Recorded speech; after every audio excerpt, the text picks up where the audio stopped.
මාහිමියන් වහන්සේ ප්‍රධාන කොට අපේ ජාතික සංවිධායක විතාරන්දිනී නන්ද පණ්ඩිත හාමුදුරන් වහන්සේද ඇතුළු සුමන ධම්ම හාමුදුරුවෝ යනාදී කොට මේ මොහොතේ වැඩ ඉන්න සදා වන්දනීය පූජනීය මහා සංඝරත්නයේ අවසරයි ආදරණීය සිංහලයින් අද රැඳවුම් නියෝග මත ඉතා කටුක ජීවිතයක් ගෙවන සුරේෂ් සලේ මහත්මයා වෙනුවෙන් එතුමාට යුක්තිය පතලා මේ සම්මුඛ වෙන්නේ. පළමුවෙන්ම කළගුණ දන්න තවමත් හැඟීම් දැනීම් ඇති මනුෂ්‍යත්වයේ පිළිබඳ අදහසක් ඇති කීප දෙනෙක් එකතු වෙලා මේ දුෂ්කර කාර්යය සම්පූර්ණ කරන්න ඕන කියලා අදිෂ්ඨාන කළා. ඒ ප්‍රතිඵලය තමයි මේ තියෙන්නේ. ඉතින් මේ කටයුත්ත සංවිධානය කළ ඒ සත්පුරුෂයින්ට පළමුවෙන්ම ස්තුතිවන්ත වෙනවා. අපිට මේ අවස්ථාව ලබා දීම ගැනත් පුණ්‍යානුමෝදනා කරනවා. අපි මේ කතා කරන්නේ හරි අවදානම් සහගත වටපිටාවක මුළු රාජ්‍යයම හෙට මාවලල හිරේ දායි අයිට වඩා කරන්න දෙයක් නැහැනේ. එන මොනවා කරන්නද? මුළු රාජ්‍යයම ආණ්ඩුව නෙමෙයි රාජ්‍යය ඉස්ලාමික අන්තවාදී බලවේග විසින් ගිලගනිමින් ඉන්න මොහොතක මේ කතා කරන්නේ. දුලාරත් අපේ ශාන්ත ජයතිලක අපේ හිටපු අපේ රණවිරුවා විශ්‍රාමික මම ඇවිල්ලා පන්සලට මුණ ගැහිච්ච වෙලාවේ මං කිව්වා යෝධයෝ මේක කතා කරන්නේ කොහොමද? නඩු තීන්දුව කීපයක් තියෙනවා ඉස්සරහා. ඒ වුණත් කතා නොකර බෑ. ඇත්ත කතා කරන්න ඕන තැන කතා කරන්න ඕන. කොච්චර වෙහෙස කර වුණත් කොච්චර අවදානම් සහගත වුණත් මොකද අපි අවුරුදු 500ක් ජීවත් වෙන්නේ නැහැ නිකන් ප්ලෑන් කරන්න පුළුවන්. බුදුහාඳුරුව අපිට පෙන්නලා තියෙනවා මහණෙනි අවුරුදු 100ක් නිකන් උදාසීනව උකටලීව උජුපටිපන්න බවක් නැතුව සත්‍යය යටපත් වෙද්දී නිහඬව නොඉඳ අවුරුදු 100ක් නිකන් ඔන්න ඉන්නවට වඩා වැදගත් ඇත්ත වෙනුවෙන් පෙනී ඉඳලා එක දවසක් ජීවත් වීම කියලා බුදුවදනක් සහස්ස වර්ගයේ. ඒ අනුව යමිනුයි මම තීරණය කෙරුවේ මේ වෙලාවේ සලේ වෙනුවෙන් කතා කරන්නේ නැත්නම් කවදා කතා කරන්නද කියලා. ඔය නීතිය හසුරුවන අය ඒව ක්‍රියාත්මක කරන අය ඕන විදියට මේව ගත්තට අපිට කරන්න දෙයක් නැහැ. මොකද කොහොමත් හැම තැනකම පටලවගෙන ඉන්න හින්දා ආයේ පැටලෙන තැනකුත් නැතුව ඇති.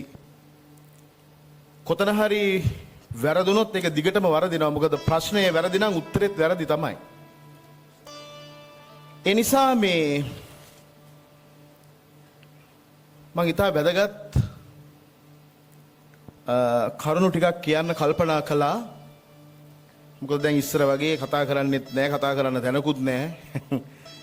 ඒ හින්දා මේ කරුණු ටික කියන්නම ඕන කියලා මං හිතුවා. ඒක කියන්නම ඕන හින්දා 1971 JVP කැරැල්ල අපි S2 දැක්කේ නෑ. මං 75 ඉපදුනේ. අහලා තියෙනවා. පින්තූර දැකලා තියෙනවා. වාර්තාවලට අනුව 1200ක් මැරිලා තියෙනවා නිල සංඛ්‍යාව. ඊළඟට 4000 ඉඳලා 15000ක් විතර අස්තමන්තු ගත කරලා තියෙනවා නිල නොවන මරණ සංඛ්‍යාව 1971 කැරැල්ලේ. එතකොට ජවිප කැරලිකරුවන් විසින් සිවිල් වැසියන් 41 දෙනෙක් ඝාතනය කළා, පොලිස් නිලධාරීන් 37 දෙනෙක් ඝාතනය කළා, 195ක් තුවාල ලැබලා හමුදා නිලධාරීන් 26 දෙනෙක් මිය ගිහිල්ලා 130ක් තුවාල ලැබලා ඒ කරපු කැරැල්ල හරි මුක්ති අරගලය හරි මොක හරි 1971 අප්‍රේල් මාසේ 5 වෙනිදා වෙනකොට සිරිමාව බණ්ඩාරනායක මැතිණිය සම්පූර්ණයෙන් ඉවර කළා. ඊට පස්සේ 87 89 අප්‍රේල් 1987 89 කාලේ 40000 ඉඳලා 80000 දක්වා මේ රටේ මිනිස්සු මිය ගියා හෝ අතුරුදන් වුණා. තමන්ගේම ජන කොටස මැරුවා, මරාගත්තා. ආසන්න වශයෙන් ජනතා විමුක්ති පෙරමුණ විසින් 6700ක් තමන්ගේ දේශපාලන ප්‍රතිවාදීන්, එවැගේම රාජ්‍ය සේවකයන්, පොලිසිය, ශාස්ත්‍රඥයින්, හාමුදුරුවරු ඒගොල්ලන් වර්ජනයක් කළා කැඳෙන්නේ නැති වුණාම ඒකට නොආපු මිනිස්සු ප්‍රතිවාදී අදහස් දරපු 6700 ගාණක් ජවිප විසින් මැරුවා. ඊළඟට ඒ කාලේ රට පාලනය කරපු ආණ්ඩුව සහ පැරා මිලිටරි කණ්ඩායම් විසින් ජවිපේ සමාජිකයන් වගේම ශිෂ්‍ය ක්‍රියාකාරීන් ඔවුන්ගේ හිතවතුන් 10000 ඉඳලා 60000ක් දක්වා මරා දැමුවා මේ බිමේ. තමන්ගේම මිනිස්සු. ඒගොල්ලන්ගේ අරමුණ හොඳ වෙන්න පුළුවන්. හැබැයි ගත්ත ක්‍රියාමාර්ග වැරදි. අවි ගත්තා දළදා මාලිගාවටත් ගැහුවනේ. එයා මොන අරමුණින් සටන් කළත් ඒ සටන අවසානයේදී Tamanගේම මිනිස්සු විනාශ කළ පූජනීයම තැනටත් බෝම්බ ගහලා ඒක ඉවර කළා. ඊට පස්සේ 1983ත් 2009ත් අතර උතුරේ ආරම්භ වෙච්ච ත්‍රස්තවාදය 27000ක් අපේ සෙබළු අපට අහිමි වුණා. ලක්ෂයකට වැඩිය දෙපාර්ශ්වයේම වරින් වර මේ රටේ හැම තැනකදීම ඝාතනය වුණා. LTT ගත් තමන්ගේම ජනවර්ගයේ නායකයෝ විරුද්ධ වෙච්ච නායකයෝ මැරුවා, දළදාවට ගැහුවා. අරමුණ හොඳ වෙන්නේ නැති අවි අතට ගත්තා. 2009 සහ මුලින් ඒගොල්ලන්ව නන්දි කඩාල් වල යටපත් කළ දැම්මා. අපේ මෞලවිතුමා කිව්වා මම 1990 අගෝස්තු මාසේ 3 වෙනිදා නැගෙනහිර මුස්ලිම් පල්ලියට ගැහුවා.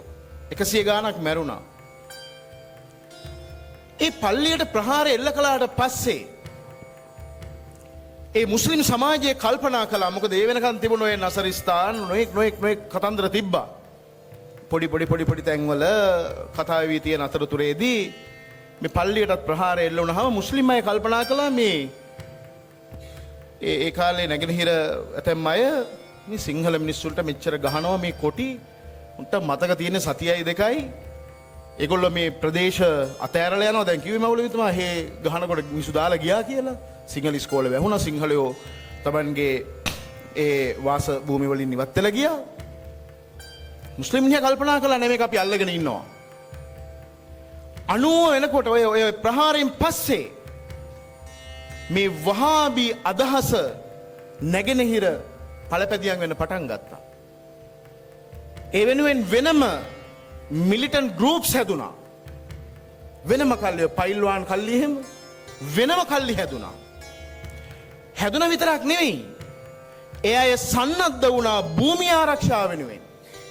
මොකද LTT යුදමය වශයෙන් පරාජය කිරීමට තීරණාත්මක විදියට අපේ ආරක්ෂක හමුදාවන් ක්‍රියාත්මක වෙද්දී ඒ හමුදාවන්ට අවශ්‍ය කරන බුද්ධිමය සහයෝගය මේ වැඩි වශයෙන් ලබා දුන්නා මුස්ලිම් නිලධාරීන්. ඔය 30 වසරක යුද්ධෙදී මා දන්නා විදිහට 97 දෙනයි මහ පොළොවේ සටන් වල ගිහිල්ලා මුස්ලිම් අය මිය ගියේ. හැබැයි සාතිශය බහුතරයක් මුස්ලිම් ප්‍රජාව බුද්ධ්‍යංශවලට එකතු වෙලා සහයෝගය දුන්නා මේ ත්‍රස්තවාදය මේ භූමිය නතුගා දාන්න. එතකොට 1990 ගණන් වල ඉඳලා ඒ හැදිච්ච ආයුධ සන්නද්ධ කණ්ඩායම් අනුක්‍රමයෙන් ගෝලීයව ගොඩනැගුණු ත්‍රස්ත ජාලා සමග සම්බන්ධ වෙන පටන් ගත්තා. නානාවිධ ත්‍රස්ත සංවිධාන ඒ මුල් කාලේ අල් ක්වයිඩා, අල් ෂබාබ්, ඊට පස්සේනේ බොකෝ හරාම්, ISIS වගේ ඒවා, ඊට පස්සේ ලක්ෂයි ටයිබා, ISI එක, ඉස්ලාමික් ස්ටේට් ඉන්ටෙලිජන්ස් කියන එක, ඒක ඇෆ්ගනිස්තානයේ බංග්ලාදේශයේ සහ පාකිස්තානයේ මුල්ව ක්‍රියාත්මක වන ඒ වගේ ලැබිච්ච ආభాෂය අනුව අර ආයුධ සන්නද්ධ වුණු මුස්ලිම් කණ්ඩායම් වේගයෙන් වහබ්වාදී උන්මත්තක අන්තවාදයට ගොදුරු වුණා. ඒ ගොදුරු වෙනවා දැක්කට පස්සේ නැගෙනහිර පළාතේ හිටපු මුස්ලිම් ප්‍රජාව මේක වර්ධනය වුණොත් අනාගතේ ඉතා භයානක තත්ත්වයක් උද්ගත වෙන්න පුළුවන් කියලා හිට ඒ මොකද කළේ? මෙන්න මේ පොත්පිංච එළියට දැම්මා. මේ කාතන් කුඩියේ නැගෙනහිර විශාල භූමි ප්‍රමාණයක විසිරී ගිය අපි කියනවා මේ මධ්‍යස්ථ මොඩරේට් මුස්ලිම්ස්ලා, ඒ වගේම ට්‍රැඩිෂනල් මුස්ලිම්වරු, සාම්ප්‍රදායික මුස්ලිම්වරු සහ මධ්‍යස්ථ මුස්ලිම් මිනිස්සු එකතු වෙලා මධ්‍යස්ථ මුස්ලිම් මිනිස්සු එකතු වෙලා ඒ අය වාර්තාවක් හැදුවා. කොයි අවස්ථාවලද මේ සහරා නොමග ගිය සහරාන් ඇතුළු කණ්ඩායම, දැන් අපි සාමාන්‍ය සාම්ප්‍රදායික මොඩරේට් ඔය මුස්ලිම් මිනිස්සු දේශපාලනඥයන්ගෙන් වෙන්න පුළුවන්, ව්‍යාපාරික තලවල ඉන්න අයගෙන් වෙන්න පුළුවන්, මවුලවිලගෙන් වෙන්න පුළුවන්, මේ සෑම තලයකම ඉන්න අපි ඇසුරු නිසුරු කරන මුස්ලිම් අයගෙන් ඇහුවොත් ඇතරම කවුද සහරාන්ලා? මොකද්ද මේ මුස්ලිම් අන්තවාදී? ඒගොල්ලෝ ඒක උත්තරය දෙන්නේ.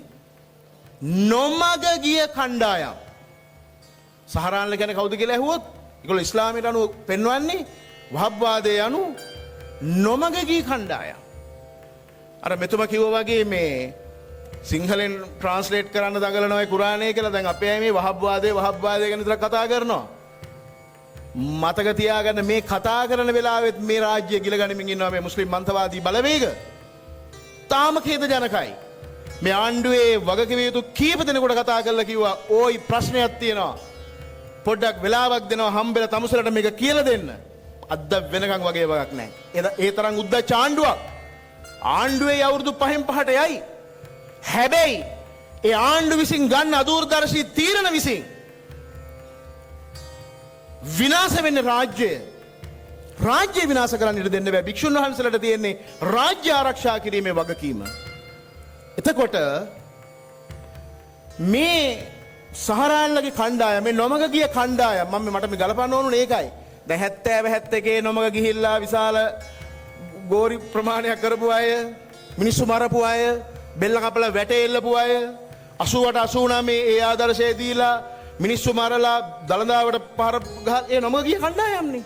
හැබැයි ඒගොල්ලන්ට පුළුවන් වුණා අවසානයේදී ප්‍රජාතන්ත්‍රවාදී වූ හෙට ඇවිල්ලා මේ මැතිවරණ ක්‍රමයට ඇවිල්ලා ආයුධ පැත්තකින් තියලා හොඳ බබාලා වගේ දැන් අපිට ප්‍රජාතන්ත්‍රවාදය ගැන, මානව හිමිකම් ගැන, මානව දයාව ගැන, සමගිය ගැන, වඳින පුදන හැටි අපහසු පහස කරන්න මේ ඔක්කොම දැන් අපිට කියනවා. ඉතින් ඒ අයිතිය ඇයි අපි සහරාන්ගේ ගෲප් එකට දෙන්නේ නැත්තේ? ඇයි ඒ අයිතිය අර හිරේ ඉන්න LTT එක වෙනුවෙන් කැප වෙලා අර හිරබත් කන උන්ට දෙන්නේ නැත්තේ ඇයි? ඇයි යුදබියෙන් මේ රට බේරගන්න සටන් කළා අදත් රණවිරුව කීයක් ඉන්නවද හිරගේ ඇතුලේ? ඒකට මුත් කතාවක් නැහැ. ඒ නිසා මේ නොමග ගිය අය අතන දැන් බලය ඇවිල්ලා තියෙනවා. දැන් ඔයගොල්ලන් තමයි මේක සුද්ධ කරන්න ඕන. අර බුදු වදනක් තියෙනවා හරියට ගැලපෙනවලුනේ. ඒක කියන්න හොඳ මදි. කියනවා අර මේ ගූතේන ගූතන් සංසන්ද කියලා පාළි වචනයක් තියෙනවා. ඒක සරල කරලා කිව්වොත් මුල්ලක් වුණත් කොහේ හරි අපි කුණු පොඩක් තිබුණොත් කුණු තියෙන තැනට කුණු එකතු වෙනවා වගේ දැන් මේ සලේ අල්ලගෙන දඟලනවා. අර පූජිත මොකද්ද මරණ දණ්ඩනේ. තව එක්කෙනෙක් මරණ දන්නේ. කී දෙනෙක් එල්ලන්නද? අපිවත් එල්ලන්නේ. ඇයි? ආණ්ඩුව ගිලගෙන ඉන්නවා සහරාන්ලා හදපු ඒ න්‍යායාත්මක ගුරුවරුන්ගේ අතේ තමයි ආණ්ඩුව තියෙන්නේ. මුන්ගේ මොකද්ද බලාපොරොත්තු වෙන යුක්තිය? පිස්සු. ඒගොල්ලන්ගේ මොකද්ද බලාපොරොත්තු වෙන යුක්තිය? දැන් බලන්න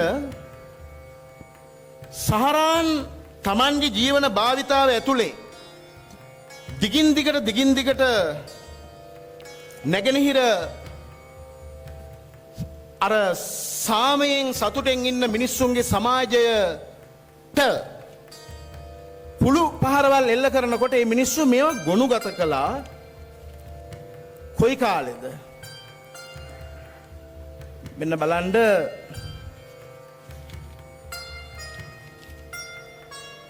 මේගොල්ලන් පළවෙනි ප්‍රහාරේ 1998 5/29 වෙනිදා මෞලවි ෆාරුක් කාදිරි වෙඩි තියලා මරනවා වහබ්වාදයට එරෙහිවීම නිසා. 2004 10/31 වෙනිදා කාතන්කුඩි ප්‍රධාන මාර්ගයේ තිබෙන ඉරෙම්බු තයික්කා පල්ලියට බෝම්බ ගහනවා. කවුද? සහරාන්ල ඇතුළු කල්ලිය. ඒවත් සලේ හරි වෙන කවුද මම දන්නේ නැහැ. මේ ඉන්වෙස්ටිගේෂන් කවුරු කරනවද කොහේ යනවද මොන පිස්සු හැදෙනවා මම දන්නේ නැහැ. භික්ෂුන් වහන්සේ නමක් විදිහට මොකද අපි බලන්නේ මේ සිද්ධි දිහා නෙවෙයි. අපි බලන්නේ සිද්ධියක් පදනම් වෙන්න බලපාන හේතු. ඒකටනේ බුදුහාමුදුරුව අපිට සිංහාවලෝකනය කියන්නේ. බල්ලෙකුට ගලක් ගහපුවාම බල්ලා ගල හපා කනවා. සිංහෙකුට ගලක් ගහපුවාම ඌ ගණන් ගන්නවත් නැහැ. ඌ බලනවා ගල එන්නේ කොහෙන්ද කියලා. ඒක තමයි හේතුඵලවාදී න්‍යායය. අපි බලන්නේ සිද්ධි නෙමෙයි. සහරාන්ල වගේ තව ඕන තරම් පුපුරන්න පුළුවන් මේකේ. ඒක අපි දිනේ විතරයි දන්නේ නැත්තේ. හැබැයි එහෙම පුපුරවා ගන්න තරම් මනසක් නිර්මාණය කරන බලවේගය මොකද්ද? මොකද්ද මේ අයිඩියොලොජි එක? කවුද මේ න්‍යායාචාර්යවරු? මොකද්ද ඒක ඇතුළේ තියෙන දේශපාලනය? ඒක තේරුම් ගන්න ඕන භික්ෂුන් වහන්සේලා විශේෂයෙන් මේ රටේ. හැබැයි ඒක කතා කරන්න ගිහපුවම අපි ජාතිවාදී, අපි ආගම්වාදී. මේ රටේ භික්ෂුන් වහන්සේලාට තියෙනවා සුද්ධ අයිතියක්. ඒක රාජ්‍යත් එක්ක බැඳිච්ච එකක්. ඒක මේ අවුරුදු 5න් 5ට ලැබෙන ආණ්ඩුවකට ලැබෙන බලය වගේ අවුරුදු 5න් 5ට වෙනස් වෙන බලයක් නෙමෙයි. භික්ෂුන් වහන්සේලාට තියෙන්නේ අවිච්ඡින්න බලයක්. ඒක හැමදාකම සදාතනිකව තියෙන බලයක්. ඇයි මොකද්ද ඒ බලය? ඒක තමයි මේ ජාතියට රටට සපයන ආධ්‍යාත්මික නායකත්වයේ බලය. දැන් නීති වලින් අරග මේකයි මෙහෙමයි කියලා බලන්න පුළුවන්. සිද්ධි විමර්ශනය කරන්න පුළුවන්. මේ හමුදාවල හිටපු අය ඒගොල්ලෝ දන්නවා වැඩ කරනකොට සිද්ධියක් වුණාම කොහොමද ආවේ? කළු පාට එකක්ද ගෙනාවේ? බෑග් එකක්ද ගෙනාවේ? මොකක්ද ගෙනාවේ? ඒකින්ද මන්ද සිද්ධි බලයි. එහෙම නෑ හුරු කරලා තියෙන්නේ. හැබැයි ආගමික න්‍යායකින් මොකද මේ මුස්ලිම් ප්‍රශ්නේ ආගමිකයි. දෙමළ LTT ප්‍රශ්නේ ජාතිකයි. ආගමික ප්‍රශ්න සංකීර්ණයි සංවේදී. නිසා මේක මම හිතන්නේ මේ උසාවි වලට විසඳන්න පුළුවන් කියලා මේ ප්‍රශ්නේ. දැන් එංගලන්තේ මොනතරම් අගමැති කෙනෙක් මොන බල සම්පන්න අගමැති කෙනෙක් ආවත් මොන ජාතියකට අයිති වුණත් එංගලන්ත පාර්ලිමේන්තුව උඩින් තියෙනවා House of Lords කියලා 127 දෙනෙක්ගේ බිෂප් වරුන්ගේ සභාවක්. නෝර්වේට ගියාම තන ලුතරයානු ආගමික නිකායකයෙකුට විතරයි රාජ්‍යත්වයට පත් වෙනවා. ඉවස්ථාව එළියට තියෙනවා. කවුරුත් ඒ ආගමික නායකත්වයන් ගැන ඔවුන් සපයන මාර්ගෝපදේශ ගැන ජාතිවාදී ආගම්වාදී කියලා කවුරුත් කතා කරන්නේ මෙහෙ විතරයි මේ කුණුහබ්බේ. ඉතින් ඒ නිසා මේ භික්ෂුන් වහන්සේලාගේ මේ භූමිකාව සහ මැදිහත් වීම ගැන කාටවත් විවේචනයක් තියෙන්න බෑ. ඒක ඓතිහාසික එකක්. ඒ නිසා ඒ උරුමයේ අනුව යමින් තමයි අපි මේ මැදිහත් වීම කරන්නේ. කොච්චර අමිහිරි සහ වේදනාබර අත්දැකීම් වලට මුහුණ දෙන සිද්ධ වුණත්. ඉතින් මම මේ කියාගෙන ආවේ 2006 වෙනි මාසේ 30 වෙනිදා ඉඳලා 2006 6 වෙනිදා දක්වා පොඩි කාලයක් නෙමෙයි හරියට සතියක් ඊමානීය පෝරට්ටම් කියලා කියන්නේ අචල විශ්වාස සටන කියලා විශාල මෙහෙයුමක් ක්‍රියාත්මක කළා සහරාන්. පල්ලි ගෙවල් 50කට වැඩිය ගිනි තිබ්බා. කොයි කාලේ ආරක්ෂකංශ කො බුද්ධියංශ ඒ වාර්තා වුණේ නැද්ද? දැන් මේ ගහ ලොකු වෙලා මේ පොඩි අංකුර අවස්ථාවේ මර්ධනය කරන්න තිබුණ නැද්ද? මොකද්ද මේකේ තියෙන කඳුළු කතාව? මේ සලෙයි තව කීප දෙනෙක් මේ එල්ලුම් ගස් යවලා මරණ දඬුවම් දීලා මේක ඉවර කරන්න පුළුවන් එකක්ද මේ? ලෝකෙ එහෙම කළා තියනවාද? ඉතින් ඒ අනුව ගත්තයින් පස්සේ 2019 පුපුරවා ගැනීම දක්වා අවස්ථා ගණනාවක් 2011යි 7 2012යි 6 2014 2013 2017 ඔහොම දිගටම ඒ කරපු ප්‍රහාර ගැන මේ මිනිස්සු පැමිණිලි කරලා තියෙනවා. 2016 දී යහපාලන ආණ්ඩුව ආවට පස්සේ එවක රාජ්‍ය නායකයන්ට සහ ආරක්ෂක අංශ ප්‍රධානීන්ට වෙනම සංදේශය අවල තියෙනවා.